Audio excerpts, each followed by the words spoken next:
স্পষ্ট ভাষায় বলে দিতে চাই, আওয়ামী লীগ বুঝি না, বিএনপি বুঝি না, জামাত বুঝি না, জাতীয় পার্টি বুঝি না, চরমোনাই, ফুরপুরা, আটরশি, দেওয়ানবাগি, আমরা কোন পীরকে ছোট করছি না। যারাই কোরআনের পক্ষ নিয়ে কাজ করবে, যারাই কোরআন বাস্তবায়নের পক্ষে থাকবে, আমরা তাদেরকে ভালোবাসবো, আমরা তাদেরকে সাপোর্ট করব।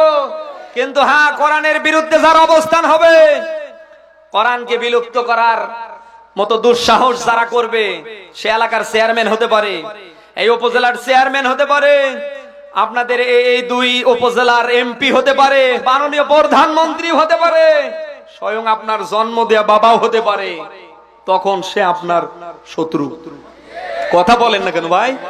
কারণ কোরআনের বিরুদ্ধে, ইসলামের বিরুদ্ধে কেউ অবস্থান নেবে, আমরা মুসলমান যদি দাবি করি, ইমানদার যদি দাবি করি, আমাদের যদি ইমান থাকে, অন্তত আমাদের বাধা দেওয়াই লাগবে।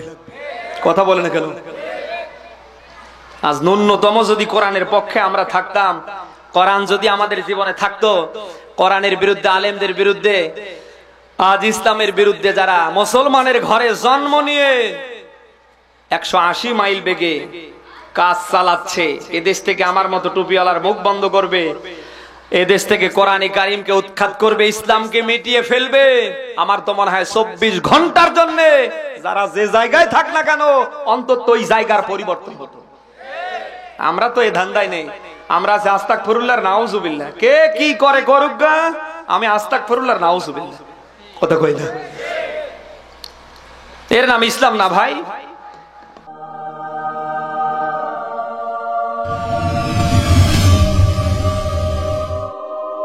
দলমত নির্বিশেষে আজ আমরা যারা কোরআন শোনার জন্য এসেছি, খুশি হয়ে বলছি আলহামদুলিল্লাহ। আমরা মাহফিলে আসতে পেরে খুশি না বেজার?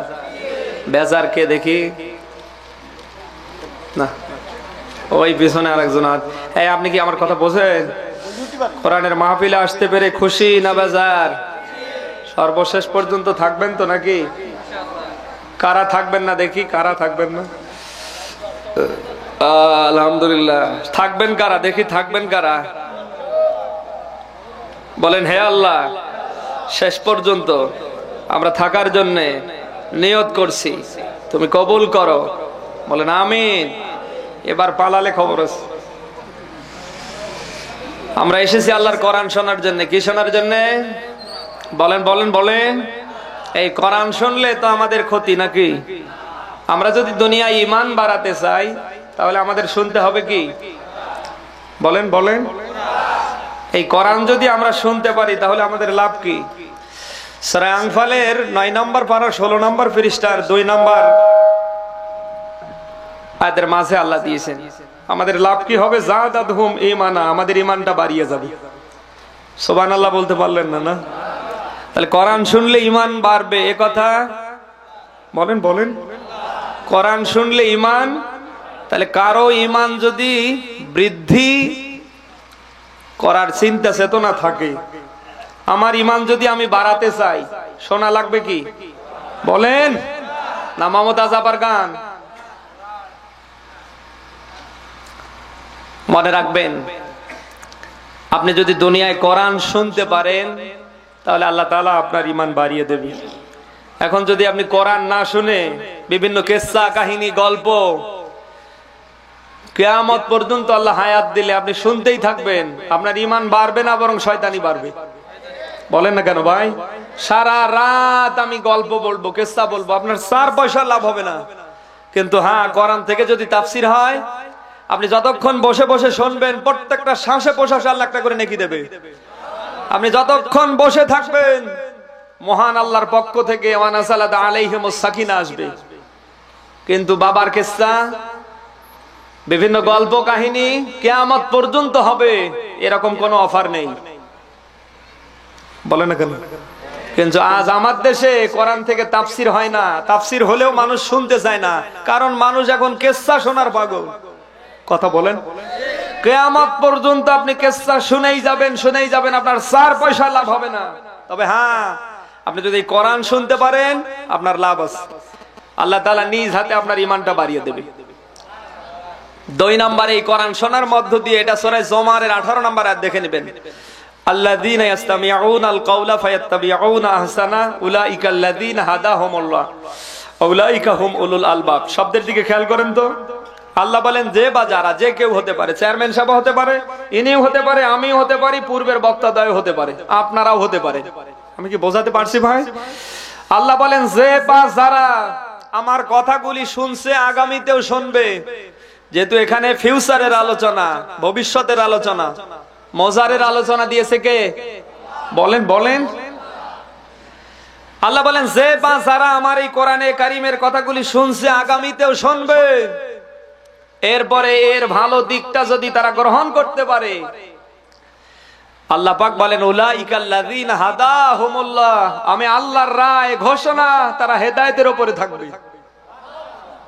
তাহলে প্রথমে আমরা অফার পেলাম, দুনিয়ায় যদি কেউ কোরআন শোনে তার ঈমান, বলেন বলেন বলেন, ঈমান। 2 নম্বরে আল্লাহ নিজে ব্যাখ্যা দিচ্ছে যে কেউ যদি কোরআন শোনার পরে ওটা তার জীবনে নিতে পারে, ব্যক্তি, পরিবার, সমাজ, রাষ্ট্রে এই কোরআনের পক্ষে সে যদি থাকতে পারে, আল্লাহ বলেন আমার রায়, আমার ঘোষণা, আমার ওয়াজ, ওদেরকে আমি আল্লাহ হেদায়েতের উপরে রাখবো। তাহলে হেদায়েতের উপরে টিকে থাকতে গেলে কোরআন না, আওয়াজ না দিলে বুঝি কি? এই কোরআন। আজ আমাদের কাছে কোরআন নেই জন্যই তামাম দুনিয়ায় আমরা মুসলমানরা মার খাচ্ছি। কথা বলে না কেন? মাসকাতের হাদিস, নবীজি বলেন আমি তোমাদের মাঝে 2টা জিনিস রেখে যাচ্ছি, একটা কিতাবুল্লাহ আর একটা সুন্নাতে রাসূল। এই কিতাবুল্লাহ বলতে কি? আরো জোরে। নবীজি বলেন আমি কোরআন এবং আমার সুন্নাহ রেখে গেলাম, তোমরা যদি এই 2টা জিনিস আঁকড়ে ধরতে পারো, তোমাদের ব্যক্তি, পরিবার, সমাজ, রাষ্ট্রে নিতে পারো, আমি নবীজি বললাম কখনো কোনোদিন তোমরা পথভ্রষ্ট হবে না, হবে না। আপনারা জানেন, যারা জ্ঞানী মানুষ, যারা আলেম, যারা মাদ্রাসায় পড়াশোনা করেছেন, আরবি বাক্যের মাঝখানে যদি লাং আসে, অর্থ যেন তেন করে হয় না, অর্থ অনেক গুরুত্ব দিয়ে হয়। সুপারলেটিভ ডিগ্রি নবীজি দিয়েছেন, লাং কখনোই না। তাহলে কোরআন এবং রাসূলের সুন্নাহ আমাদের জীবনে না থাকার কারণে আজ আমরা মার খাচ্ছি, আজ আমরা লাইনচ্যুত হয়ে, পথচ্যুত হয়ে, আজ আমরা বিভিন্ন খানকায়, মাজারে গিয়ে আব্বা আব্বা করছি। সুবহানাল্লাহ। কারা ওই সমস্ত ভণ্ডের দরবারে, খানকায়, মাজারে মরা মানুষের কাছে গিয়ে চিল্লায়? কারা? যাদের জীবনে কোরআন আছে নাকি? বলেন না কেন ভাই? আপনাকে আমি প্রশ্ন করছি, মরা মানুষের কাছে কিছু আছে নাকি? না না, আছে। না থাকলে এই যে 8 রশিদে এত মানুষ যায় কি করে? অত সব ফেরেশতা জিবরাইল আসমান থেকে পাঠায় নাকি? সরকারি জরিপে 48,000 পীরের দরবার আমার দেশে আছে, হাতে গোনা কয়েকটা বাদ দিয়ে। তাকান কোন পীরের দরবারটা আল্লাহর কোরআন দিয়ে চলে, আমারে দেখান। সব খাওয়ার ধান্দায় এক একজন ব্যবসা সাজাচ্ছে। কথা বলেন। আর আপনি সেখানে যাচ্ছেন হেদায়েত পাওয়ার জন্য। আমরা দেখতে পাই এই কোরআন বাদ দিয়ে যারা আজ যে জায়গায়, যে কোনো জায়গায়, যে কোনো স্থানে, যে কোনো খানকায় যাচ্ছে, আমরা কোরআন হাদিসের চশমা লাগিয়ে দেখতে পাচ্ছি। ও যদি আগে দিনে বিড়ি খাইতো 1 প্যাকেট, এখন 5 প্যাকেট দিয়ে হয় না। কথা কয় না? নামাজের বিরুদ্ধে কথা বলে। রমজান মাস আসলে তো রোজা রাখেই না, আরো বেশি করে বিড়ি টানে। গাজার সাথে, বাবার সাথে, লাল পানির সাথে, বিভিন্ন খারাপ কর্মের সাথে জড়িত কারা? যারা কোরআনের পক্ষে আছে, যাদের জীবনে কোরআন আছে। নেই, যাদের জীবনে কোরআন নেই, তারা আজ 180 মাইল বেগে খারাপ কাজ করছে, কিয়ামত পর্যন্ত করবে। মনে রাখবেন, এটা তিরমিজির হাদিস, এই আয়াতের ব্যাখ্যায় নবীজি দিয়েছেন, দুনিয়ায় যদি কেউ কোরআন থেকে মুখ ফিরিয়ে নেয়, কেউ যদি কোরআন থেকে অন্য কোন জায়গায় ভালো হওয়ার জন্য যায়, আল্লাহ দায়িত্ব নিয়ে তাকে গোমরা করে দেয়। আজ তাকিয়ে দেখেন, যারা যেখান থেকেই, যে কোনো জায়গা থেকে যারা এই কোরআনকে ছেড়ে দিয়ে কোরআনের বিপক্ষে অবস্থান নিয়েছে, ওদের জীবনটাকে আল্লাহ তাআলা একেবারেই নষ্ট করে ফেলছে। আমার তো মনে হয় শয়তান ওর দিকে তাকিয়ে হাসে। এরকম মানুষ সাতক্ষীরায় নেই। মনে রাখবেন, যাদের জীবনে কোরআন থাকবে না, আমার আল্লাহর স্পষ্ট ঘোষণা, আমি কি বলবো? রাগ করবেন না তো? সূরা যুখরুফ, কোন সূরা? 25 নম্বর পারার 11 নম্বর পৃষ্ঠার 1ম নম্বর লাইনের 36 নম্বর আয়াত। এটা আপনি কি শুনলেন ভাই? ওমাই ইয়াশু আন যিকরির রহমান নুকাইয়িদ লাহু শাইতানান ফালাহু করিন। শব্দের দিকে একটু খেয়াল করেন তো। আল্লাহ বলেন যে বাজারা আমার এই জিকির নামক কোরআন থেকে মুখ ফিরিয়ে নেবে, আমি আল্লাহ বসে থাকি না, বসে থাকবো না, শয়তানকে ওর জন্য বন্ধু বানিয়ে দেব। কথা কার বলেন? দুনিয়ায় কারো জীবনে যদি কোরআন না থাকে, কেউ যদি কোরআনের পক্ষে না থাকে, শয়তানকে বন্ধু করে দেয়। বলেন বলেন বলেন। আমি জানতে চাই, শয়তান যদি দুনিয়ায় বানি আদমের বন্ধু হয়, সে তো কোরআনের মাহফিলে চেয়ারম্যানের মতো বসে অতিথির দায়িত্ব পালন করবে না? না না, করবে। শয়তান যদি দুনিয়ায় বন্ধু হয়, তাহলে আপনাকে টুপি মাথায় দিয়ে সুন্নতি পোশাক পরে মসজিদে 5 ওয়াক্ত নামাজ পড়তে দেবে? বলেন না কেন ভাই? শয়তান আমাদের শত্রু না বন্ধু? সব সময় সে চেষ্টা করছে আপনাকে আমাকে কি করে পথভ্রষ্ট করা যায়। কথা বলেন। শয়তানের চ্যালেঞ্জ কার সাথে? যে কোনো কায়দায় আপনাকে আমাকে সে পথভ্রষ্ট করবে, জাহান্নামে নেবে। এজন্য দুনিয়ার কোন খারাপ জায়গায় শয়তান থাকে না, কিয়ামত পর্যন্ত থাকবে না। সে থেকে কি করবে? ওখানে থেকে সে কি করবে? সে আরো দূর থেকে চিন্তা ভাবনা করে, যারা খারাপ কাজের আঞ্জাম, যারা 2-4-5 লাখ টাকা খরচ করে মমতাজকে নিয়ে এসে নাচায়, ওরা আমার চেয়ে বড় শয়তান। কথা কই না? শয়তান কোনদিন খারাপ জায়গায় থাকবে না, কিয়ামত পর্যন্ত থাকবে না। শয়তান থাকবে এই কোরআনের মাহফিল।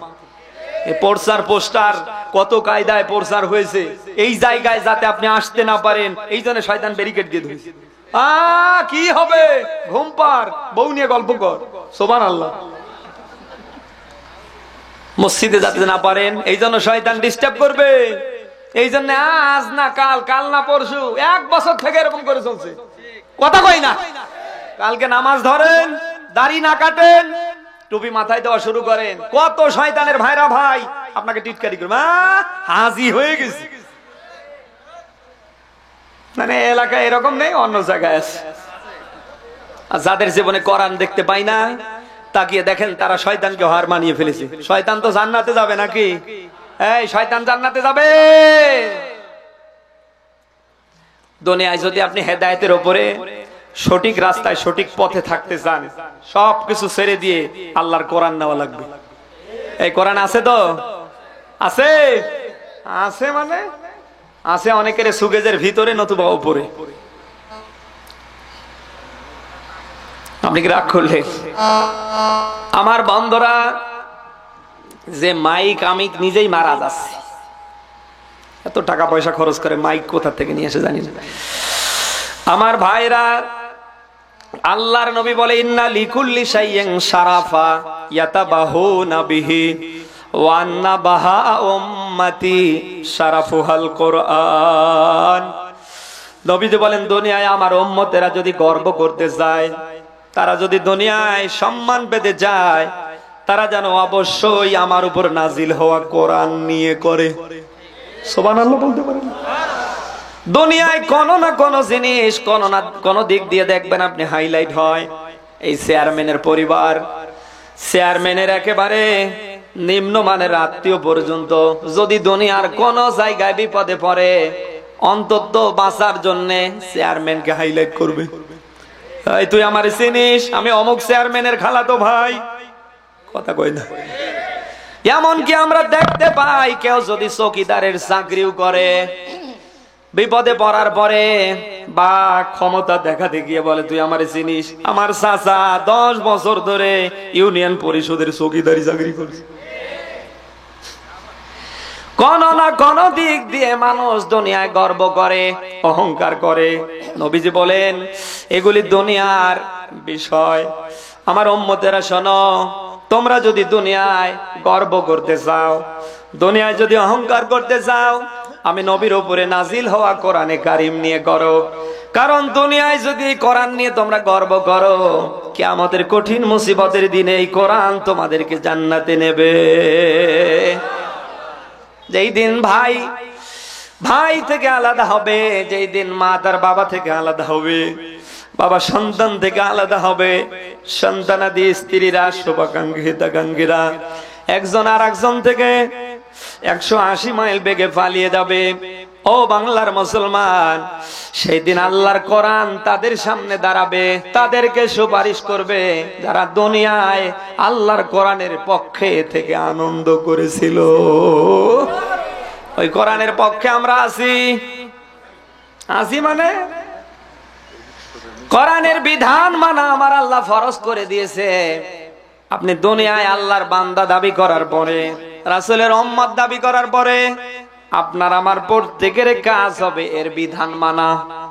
কথা বলে এর বিধান ব্যক্তি জীবনে মানা লাগবে, পরিবার জীবনে মানা লাগবে, সমাজ জীবনে মানা লাগবে, রাষ্ট্র জীবনে, এমনকি আন্তর্জাতিক জীবন পর্যন্ত। তার মানে আজরাইল আসার 1 সেকেন্ড আগ পর্যন্ত বিধান মানা লাগবে কার? আপনি মানছেন? আজ আপনার ব্যক্তি জীবনে তাকালে কোরআন পাওয়া যায় না, বরং আরো আপনি ব্যক্তি হিসাবে চেষ্টা করছেন কি করে দেশ থেকে কোরআন বিদায় করা যায়। না এই এলাকায় নাই, অন্য জায়গায় আছে। না না না এলাকায় বলে, এই এলাকার কথা বলে মার খাবো নাকি? দেখলে মাথায় টুপি, মুখে দাড়ি, গায়ে পাঞ্জাবি, জুব্বা, মানে জান্নাত থেকে পালিয়ে এসেছে, অথচ মসজিদে ইমাম সাহেব হক কথা বললে শয়তানের গা চুলকায়, কথা কই না। তাই এরকম মানুষ এই এলাকায় নেই, অন্তত এই উপজেলার পরের উপজেলায় আছে। মনে রাখবেন কোরআনের বিধান মানা। বলেন বলেন বলেন কি? নামাজ পড়া, রোজা রাখা, সামর্থ্য থাকলে যাকাত দেয়া, সামর্থ্য থাকলে হজ উমরা করা। কেউ যদি না করে সব হবে। কি হবে? কোরআনের বিধান মানা ফরজ। আপনার ব্যক্তি, পরিবার, সমাজ, রাষ্ট্রে, সর্বত্র, সব জায়গায় যার বিধান মানা ফরজ তার নাম কোরআন। তার নাম কি? আরো জোরে। কোরআনে কারীমের গুরুত্বপূর্ণ সূরা খুব গুরুত্বপূর্ণ সূরা কসাসের 15 নম্বর পৃষ্ঠার আপনার এটা 20 নম্বর পারার প্রথম নম্বর লাইনের প্রথম নম্বর অংশে আল্লাহ দিয়েছেন, ইন্নাল্লাযী ফারাদা আলাইকাল কোরআন। আল্লাহ বলে নিশ্চয় কোরআনের বিধান মানা আমি তোমাদের জন্য ফরজ করে দিয়েছি। অথচ সেই কোরআনের বিধান আমরা নিজেও মানছি না, অন্যরা যাতে মানতে না পারে ওই জন্য আরো ক্ষমতা দিয়ে, শক্তি দিয়ে আমরা চেষ্টা করছি। মনে রাখবেন কোরআনের বিধান মানা ফরজ। আপনি নিজে মানলেন না, অন্যরা মানবে তাও মানতে দিলেন না। মনে রাখবেন এর জন্য কিয়ামতে জবাব দেওয়া লাগবে। এ কথা কোরআনে নেই। সূরা যুখরুফ 25 নম্বর পারার এটা 11 নম্বর পৃষ্ঠার 44 নম্বর আয়াতে আল্লাহ দিয়েছেন, ওয়া ইন্নাহু লাযিকরুল লাকা ওয়া লিকাওমিক ওয়া সাওফা তুসআলুন। শব্দের দিকে খেয়াল করেন তো। সেদিন অচিরেই, খুব তাড়াতাড়ি, শীঘ্রই। সেদিন বলতে কি? কালকের দিন, কিয়ামতের দিন। ওই কিয়ামতের দিনে আল্লাহ তাআলা এই কোরআনের ব্যাপারে জিজ্ঞেস করবে। ডাক দিয়ে চেয়ারম্যানকে ধরবে, এই কোরআনের বিধান তোর জীবনে ছিল? তুই এলাকার গোটা ইউনিয়নের জনপ্রতিনিধি ছিলি, মানুষ কোরআনের বিধান মানবে কতটুকুন কি করেছিলি? ক্ষমতা তো তোর ছিল। এই ধরবে ওনাকে কে? না, কথা না বললে বুঝি কি করে? কে? আমার মতো আলেমকে ধরবে কে? ডাক দিয়ে বলবে, এই বিশাল বড় টুপি দেখলে মানে জান্নাত থেকে পালিয়ে এসেছিলি। কতটুকুন কোরআনের বিধান মানার পক্ষে ছিলি? কতটুকুনের বাস্তবায়নের কাজে হাত দিয়েছিলি? বল। সেদিন তো মনে হয় ধরা খেলে জান্নাতে ট্রাক দিয়ে পাঠাই দেবে আল্লাহ নাকি? আজ আমরা মানুষ মুসলমান দাবি করছি, ইমানদার মুমিন দাবি করছি। আসলে কোরআন হাদিস দিয়ে মাপ দিলে, পরিমাপ করলে, ওজন করলে ইমানদার মুমিন মুসলমানের কোন খাতার ভেতরেই নেই। কথা বলেন কেন? আজ আমরা তো মুসলমান দাবি করছি, মুমিন দাবি করছি, আগা কেটে আর গরুর গোশত খাই। সুবহানাল্লাহ নাকি? আপনার মতো হাজারো আগা কাটা, হাজারো গরুর গোশত করে এই দেশে আছে? নেই নেই নেই। আপনি যতটুকুন গোশত গরুর খেতে না পারেন, আপনার মতো অনেক হিন্দু তার চেয়ে বেশি খেতে পারে। অতএব কারণে দুনিয়ায় আপনি যদি আল্লাহর কোরআনের বিধান না মানেন, মানানোর পক্ষে আপনি যদি কাজ না করেন, মনে রাখবেন কিয়ামতে ধরা খাবেন। আর ওই দিন ধরা খেলে জাহান্নাম ছাড়া জায়গা নেই। আজ দুনিয়ার সামান্য সিজনারি ঠান্ডা আপনার সহ্য হয় না, দুনিয়ার সিজনারি সামান্য গরম আপনার সহ্য হয় না, যে জাহান্নামের আগুনকে আল্লাহ জ্বালাবে মানুষ আর পাথর দিয়ে। দুনিয়ার আগুনের তুলনায় জাহান্নামের আগুন 69 গুণ বেশি তাপমাত্রার। এই জায়গায় যদি আগুন ধরিয়ে দেয়া হয়, চেয়ারম্যান বলবে আমি আর নাই, হুজুর আপনি থাকেন। কথা কই না? আপনাদের গরম লাগবে বলবে হুজুর আপনি চালান, আমরা আর নেই। সামান্য দুনিয়ার 1 ভাগ আগুন, তার গরম আমরা সহ্য করতে পারি না, তাপ নিতে পারি না, আমাদের বডি সহ্য করতে পারে না। জাহান্নামের আগুন আল্লাহ জ্বালাবে আপনাকে দিয়ে আর পাথর দিয়ে। দুনিয়ার আগুনের তুলনায় মনে রাখবেন জাহান্নামের আগুন 69 গুণ বেশি তাপমাত্রা। ওই জাহান্নামের আগুনে আল্লাহ কাদেরকে জ্বালাবে? যারা কোরআনের পক্ষে থেকে মারা যাবে। কাদেরকে? আরো জোরে স্পষ্ট ভাষায় বলে দিতে চাই, আওয়ামী লীগ বুঝি না, বিএমপি বুঝি না, জামাত বুঝি না, জাতীয় পার্টি বুঝি না, চরমোনাই, ফুরপুরা, আটরশি, দেওয়ানবাগি, আমরা কোন পীরকে ছোট করছি না। যারাই কোরআনের পক্ষ নিয়ে কাজ করবে, যারাই কোরআন বাস্তবায়নের পক্ষে থাকবে, আমরা তাদেরকে ভালোবাসবো, আমরা তাদেরকে সাপোর্ট করব। কিন্তু হ্যাঁ, কোরআনের বিরুদ্ধে যার অবস্থান হবে, কোরআনকে বিলুপ্ত করার মতো দুঃসাহস যারা করবে, সে এলাকার চেয়ারম্যান হতে পারে, এই উপজেলার চেয়ারম্যান হতে পারে, আপনাদের এই 2 উপজেলার এমপি হতে পারে, মাননীয় প্রধানমন্ত্রী হতে পারে, স্বয়ং আপনার জন্ম দেয়া বাবাও হতে পারে। তখন সে আপনার শত্রু। কথা বলেন না কেন ভাই? কারণ কোরআনের বিরুদ্ধে, ইসলামের বিরুদ্ধে কেউ অবস্থান নেবে, আমরা মুসলমান যদি দাবি করি, ইমানদার যদি দাবি করি, আমাদের যদি ইমান থাকে, অন্তত আমাদের বাধা দেওয়াই লাগবে। কথা বলে না কেন? আজ ন্যূনতম যদি কোরআনের পক্ষে আমরা থাকতাম, কোরআন যদি আমাদের জীবনে থাকতো, কোরআনের বিরুদ্ধে, আলেমদের বিরুদ্ধে, আজ ইসলামের বিরুদ্ধে যারা মুসলমানের ঘরে জন্ম নিয়ে 180 মাইল বেগে কাজ চালাচ্ছে, এদেশ থেকে আমার মতো টুপিওয়ালার মুখ বন্ধ করবে, এদেশ থেকে কোরআনে কারিমকে উৎখাত করবে, ইসলামকে মিটিয়ে ফেলবে, আমার তো মনে হয় 24 ঘন্টার জন্য যারা যে জায়গায় থাক না কেন, অন্তত ওই জায়গার পরিবর্তন হতো। আমরা তো এই ধান্দায় নেই, আমরা আছে আস্তাগফিরুল্লাহ নাউজুবিল্লাহ। কে কি করে করুক গা, আমি আস্তাগফিরুল্লাহ নাউজুবিল্লাহ। কথা কই না? এর নাম ইসলাম না ভাই। তিরমিজির বর্ণনায় আল্লাহর নবী দিয়েছে, আমি কি বলবো না, শেষ করব। নবীজি বলেন কিয়ামতে জান্নাতি মানুষের কাতার হবে 120টা। কয়টা? সবাই বলেন। 120টা কাতারের ভেতরে 40টা কাতার থাকবে হযরত আদম নবী থেকে ঈসা রুহুল্লাহর উম্মতেরা, আর 80টা কাতারে থাকবে তারা বিশ্ব নবী মুহাম্মদুর রাসূলুল্লাহর উম্মত যারা। জান্নাতি মানুষের এই 80টা কাতারের ভেতরে আল্লাহর নবীর উম্মত হিসাবে থাকবে তারা, যাদের জীবনে কোরআন থাকবে না। ওরা বলেন না কেন? আমার ভাইরা, আমি আবারও আপনাকে বলছি, কিয়ামতের ময়দানে জান্নাতি মানুষের কাতারে যদি আপনি জায়গা নিতে চান, তাহলে অবশ্যই অবশ্যই কোরআনের পক্ষ আপনাকে নেওয়া লাগবে। কোরআনের বিরুদ্ধে, ইসলামের বিরুদ্ধে, আমার আল্লাহর বিরুদ্ধে, আলেমদের বিরুদ্ধে যার অবস্থান হবে, তার বিরুদ্ধে আপনাকে অ্যাকশন নেওয়া লাগবে। পারবেন? আজ যত অন্যায় আমাদের এই 56,000 বর্গ মাইলের দেশে হচ্ছে, আমরা যদি অন্যায়ের প্রতিবাদ করতাম, চেয়ারম্যান অন্যায় করবে, অন্তত যদি এই এলাকায় প্রতিবাদ থাকে, নেক্সটে আর অন্যায় করার সাহস পাবে না। কথা কই না? এলাকার চেয়ারম্যান, এলাকার ওয়ার্ডের মেম্বার, কমিশনার, পৌর মেয়র, উপজেলার চেয়ারম্যান, মাননীয় প্রধানমন্ত্রী থেকে নিয়ে শুরু করে সর্বস্তরে জনগণের সেবক, রাখাল হিসাবে যারা বড় বড় চেয়ারে আছে, আজ আমাদের যদি অন্যায়ের প্রতিবাদ থাকতো, তারা অপরাধ করার পরে আমরা যদি অপরাধ দূর করার জন্য প্রতিবাদ করতাম, অন্তত তারা অপরাধ করতো বুঝে শুনে। আর আমরা অপরাধ দেখার পরে প্রতিবাদ করা তো দূরের কথা, আস্তাগফিরুল্লাহ নাউজুবিল্লাহ নিয়ে আসি। এই আজীবন হাই স্কুলে থাকবা, কলেজে যাবা না, অনার্স মাস্টার্স কমপ্লিট করে, ডিগ্রি কমপ্লিট করে চাকরি করবা না, আজীবন হাই স্কুলে থাকবা।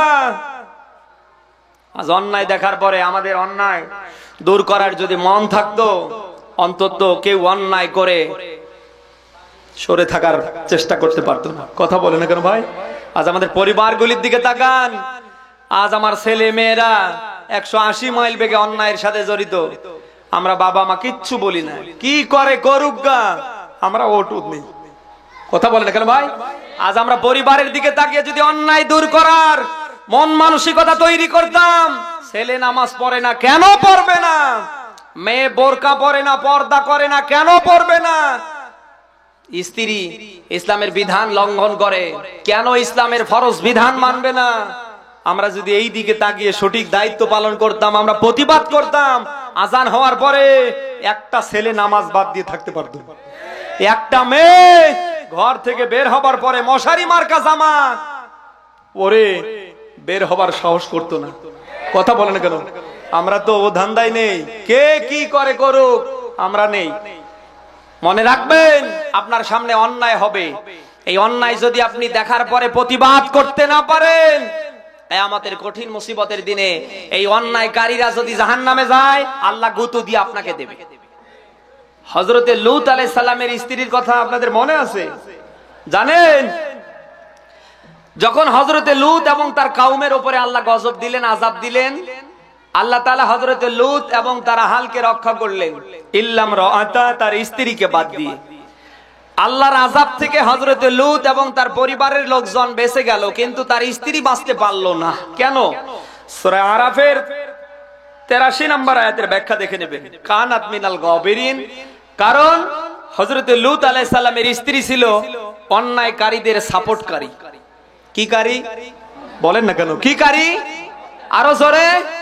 নবীর স্ত্রী হবার পরে যারা অন্যায় করত, পিছনে পিছনে তাদের সাপোর্ট করত, যার কারণে আল্লাহর আযাব থেকে নবীর স্ত্রী হবার পরেও বাঁচতে পারেনি।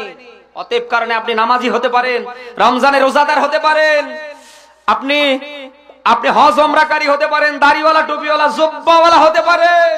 অন্যায় দেখার পরে যদি অন্যায়ের প্রতিবাদ করার মন আপনার না আসে, মনে রাখবেন হযরতে লূত আলাইহিস সালামের স্ত্রীর মতো আপনার অবস্থা আল্লাহ করে দিবে। আজ চেয়ারম্যান, এলাকার জনগণের সেবক, রাখাল, জনপ্রতিনিধি, সে একাই কয়টা অপরাধ দূর করবে?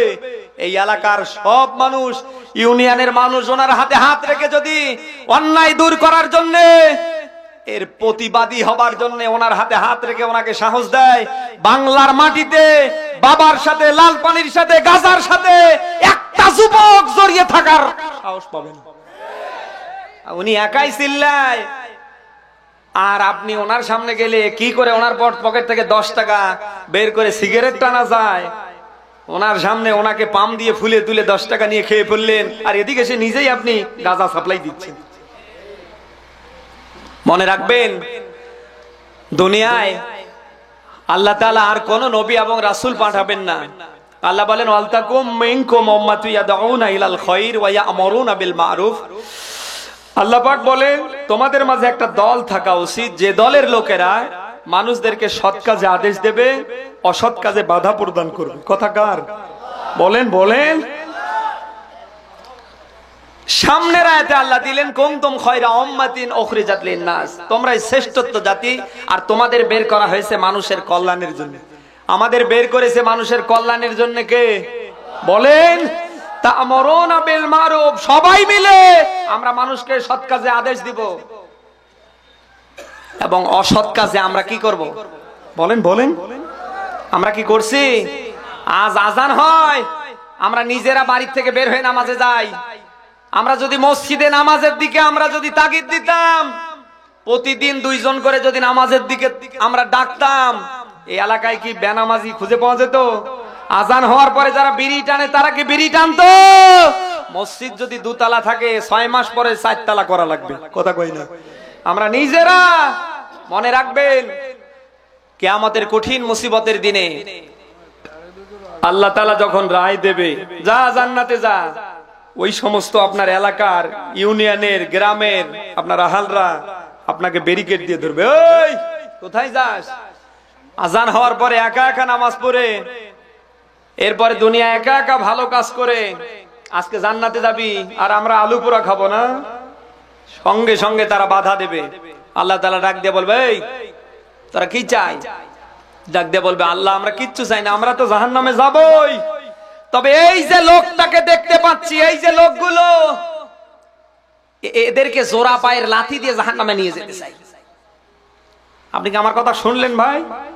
হ্যাঁ, সূরা হামিম সিজদার 29 নম্বর আয়াত আপনি দেখে নেবেন। তাহাতা আকদামিনা লিয়াকুনা মিনাল আসফালিন, জোড়া পায়ের লাথি দেওয়ার জন্য আল্লাহ সেদিন রায় দেবে। কারণ আজান হওয়ার পরে একা একা মসজিদে গিয়ে 40 বছর ধরে নামাজ পড়ে মারা গিয়েছেন, একা একা ভালো কাজ করেছেন, অন্যরা করবে এই চিন্তা চেতনা কোনোদিন আপনার ভেতরে ছিল না। এরকম মানুষ তো এলাকায় নেই। আগামী কাল থেকে আমরা যারা 5 ওয়াক্ত নামাজ পড়ি, আজান হওয়ার পরে নিজেও 5 ওয়াক্ত নামাজ যেভাবে পড়ছি, অন্যকে 5 ওয়াক্ত নামাজের যদি আমরা কালকে থেকে তাগিদ দেওয়া শুরু করি, মসজিদ যে অবস্থায় আছে কি মসজিদ বাড়া লাগবে না? নামাজি যে কায়দায় আছে এ নামাজি কি বাড়বে না? আমাদের প্রচেষ্টা নেই। মনে রাখবেন, দুনিয়ায় আপনার নামাজ হোক আর না হোক, দুনিয়ায় আপনার ভালো কাজ কবুল হোক আর না হোক, একটা মানুষকে যদি আপনি নামাজি করতে পারেন, নামাজি বানাতে পারেন, একটা মানুষকে খারাপ কাজ থেকে যদি ভালোর দিকে নিয়ে আসতে পারেন, 10-20 বছর পরে আপনি দুনিয়ায় থাকলেন না, হয়তো থাকবেন না, কেউ তো দুনিয়ায় থাকবে না, চেয়ারম্যানও থাকবে না, আমিও থাকবো না, এ বাবাজিও থাকবে না, কেউ দুনিয়ায় থাকবে না। কারণ যার জন্ম হয়েছে তার মৃত্যু আছে, কথা কয় না। যার শুরু আছে তার কি আছে? আমরা যদি এই মানুষগুলিকে আল্লাহর দিকে দাঁড় করাতে পারি, আমরা যদি মানুষগুলিকে সত্যের দিকে, সুন্দরের দিকে, ভালোর দিকে আমরা যদি ধাবিত করতে পারি, আমরা দুনিয়ায় থাকবো না, কিয়ামত পর্যন্ত আল্লাহ তাআলা এর সওয়াব আমলনামায় দিতেই থাকবে। আমরা কি এটা চাই না? আমার বন্ধুরা, এই জন্য আপনার আমার প্রত্যেকের কাজ হবে দুনিয়ায় ভালো ভালো কাজ করা। ভালো কাজ যেখানে আমরা আছি, বলেন না কেন, ভালো কাজ যারাই করবে তাদেরকে আমাদের সাপোর্ট করা লাগবে। কারণ আমার আপনার চেষ্টা, আমার আপনার হিকমতের দ্বারাই ভালো কাজটা যদি হয়ে যায়, যারা এই যে কোরআনের মাহফিলটা 35তম আজ হচ্ছে, যারা প্রথম থেকে শুরু করে এখন হয়তো অনেকে নেই, কবরে গিয়েছে, এই মাহফিলটা যত দিন ধরে এই ময়দানে চলবে, ওই লোকগুলি দুনিয়ায় নেই, কিয়ামত পর্যন্ত এর থেকে সব দেবে কে? আল্লাহ পাক বলেন, কুল্লু নাফসিম বিমা কাসাবাত রহিনা। বলেন আল্লাহু আকবার। সূরা মুদ্দাসিরের 38 নম্বর আয়াত এটা। আল্লাহ পাক বলেন, প্রত্যেক মানুষ তার কর্মের জন্য ধরা খাবে। দুনিয়ায় যার যেমন কর্ম হবে তাকে আমার আল্লাহ তেমন ফলাফল দেবে।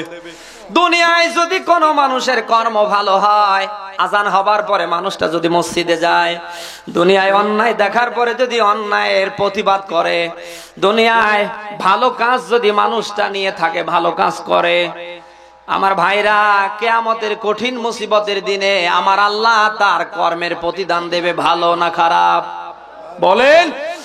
সূরা রহমানে আল্লাহ দিয়েছে, হাল জাযাউল ইহসানি ইল্লা লিহসান। আল্লাহ বলেন, ভালো কাজের প্রতিদান ভালো ছাড়া আমার কাছে আর কিছু হতে পারে না। ইয়াদের ব্যাখ্যা ইবনে মাজার হাদিস এসেছে, দুনিয়ায় যারা ভালো কাজ করবে, আল্লাহর ভালো কাজের প্রতিদান জান্নাত ছাড়া আর কিছু হতে।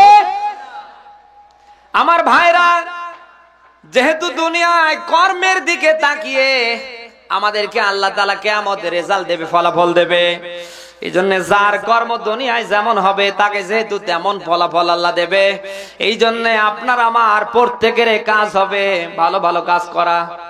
পারবেন কারা? দেখি দেখি দেখি দেখি দেখি লিল্লাহে তাকবীর। আল কোরআনের আলো, ভালো কাজ যেখানে, লিল্লাহে তাকবীর।